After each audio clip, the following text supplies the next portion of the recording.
to Two Nerd Girls. As you can see, I'm missing a nerd girl. That's because Faith has way too much taste to watch Are You the One? Although I think she'd secretly like it. So I have a guest with me to help me out. Not Faith. This is my husband, Stefan. Hello. And we have watched every single season of Are You the One? It's pretty embarrassing, I have to admit. I've been watching like MTV shows since their inception. Well, me too. 1992. Yeah. I think Bill Clinton was running for president. It was the first ever season of The Real World. I also watched it, so yes.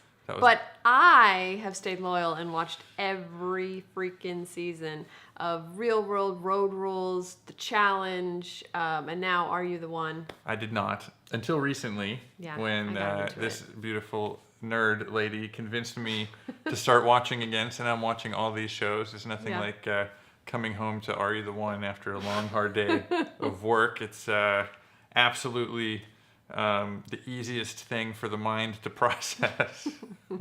Except for names. We cannot seem to remember any names. Yeah, I'm really bad at names, like, period, anyway. Yeah. And, like, I think one of the flaws of the show in general, not like it's a flaw of the show, but a lot of those reality shows, they eliminate people. Yeah. And I'm usually good about halfway through the season. I can remember, like, 3 or 4 names. But they don't eliminate anybody in this show. Yeah. And this season, stuck with 22 people. Yeah, this season they've added an extra 2, so it's 22 people. I mean, I know awesome host Ryan Devlin, like we all know him. He's awesome. Also, he was on Law and Order SVU, played a creepy priest.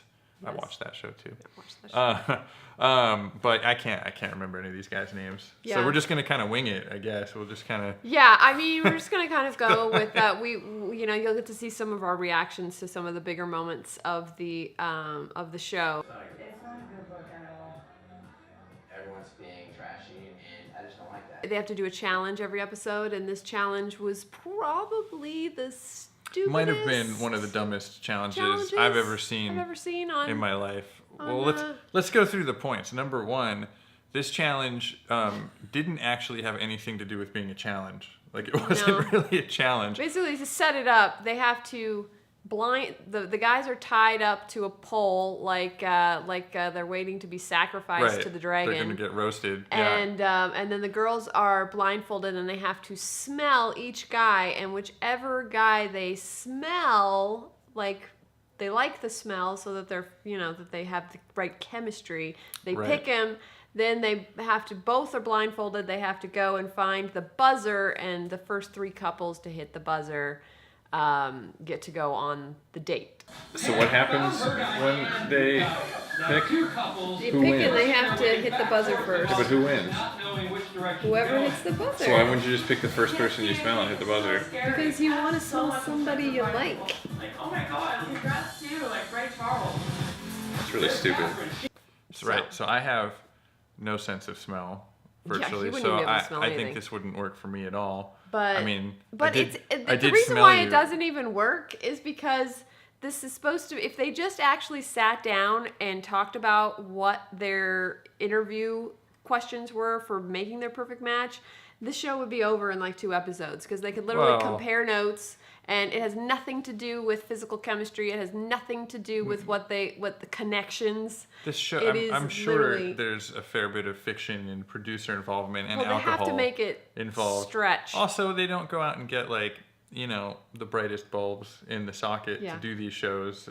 Some of them are pretty good, but they're finding people that I think maybe their hormones like take over from their brains oftentimes. Listen, half the cast just wants to be on the challenge, and that's just a fact. It is a grooming ground for the challenge. So, but let's go back to this challenge really quickly. So there really wasn't a challenge to it, unless you're really good at smelling the person that's going to be your perfect match. It's not about being good. It's just about if you like their smell. That's it. So if you like someone's smell, but even then, if you like their smell, like you still just have to kind of randomly find a buzzer, and it just ends up being a race to like whoever the first 3 are to get it. So basically, like surprise, like a bunch of random people got stuck together. Right, but there was one couple which ended up going to the truth booth. Andre and Alicia. They actually seemed to have a lot of chemistry, and but apparently, Andre fooled everybody and he really did seem like he liked Alicia a lot. And so she kind of let her guard down, and she admitted that she really liked him, and it was actually really cute, and I was actually wanting them to be a perfect match. No match. Oh no! I like them together. Denied. But now I'm so glad that they were not a perfect match. But the guy moved on within like 5 minutes. 3 seconds. Stop thinking with your head. You can tell you're a good dancer. Dude, he had a boner in the freaking diary room. Does she know that they're a bunch of 22-year-old drunk dudes? And I know this is a bad decision, but screw it. I'm no longer sad. She dodged a bullet. Alicia, you dodged a bullet. That's right. Yeah, the minute they got in the house, he's like, oh, you know. He's like, oh, well, you which- gotta move up. Gotta play the game. Gotta play the game. He's like, what, 22? A dude. Who cares? Drunk. He's a liar. Yeah, he's totally a liar. But they're all like, again, these aren't like No, cardinal citizens. Alicia was genuinely like the guy, and she wasn't lying. I like Alicia. I'm glad you remembered her name. Alicia, I like you. I have no idea that was her name until just now. All right. Anyway, so he hooks up with someone else. He hooks up with somebody else, right but away. then and then she of course confronts him, and someone else who I'm going to call mystery contestant. Yeah, I don't remember. I got Andre and Alicia. Lady. I'm proud of myself that I remember that Andre, much. Alicia, Ryan Devlin, and then there's the one. What was it?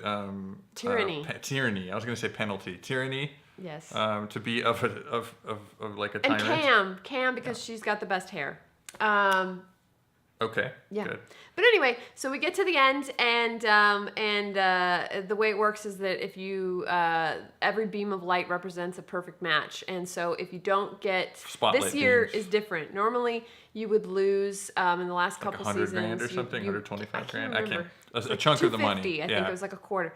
But this year, every time if you get a blackout where there's no perfect matches, they cut the prize money in half. It's a half-life. It has a half-life. Oh my God, that's horrible. Yeah. So $1 million, which is, by the way, already $1 million split 22 ways. 22 ways. Yeah, which is not that much money. These guys are already idiots for being on this show. 20 grand. Well, for them, it's probably. Yeah, they get that cut in half if they black out. And they went into this thing, so they go and they talk to the host, and they're all supposed to pair up with each other. And like for some reason, all these guys just decided to pick like random people this time. Yeah, it was really weird. Yeah. Like just totally Again, this random. is why I'm saying these aren't exactly Which like deep thinkers. Sometimes can be an advantage because so many people get so stuck on who they think is their match. But anyway, spoiler alert, they didn't get any matches. Total blackout. Oh. This is a blackout. Oh. Lost $500,000. Oh my God.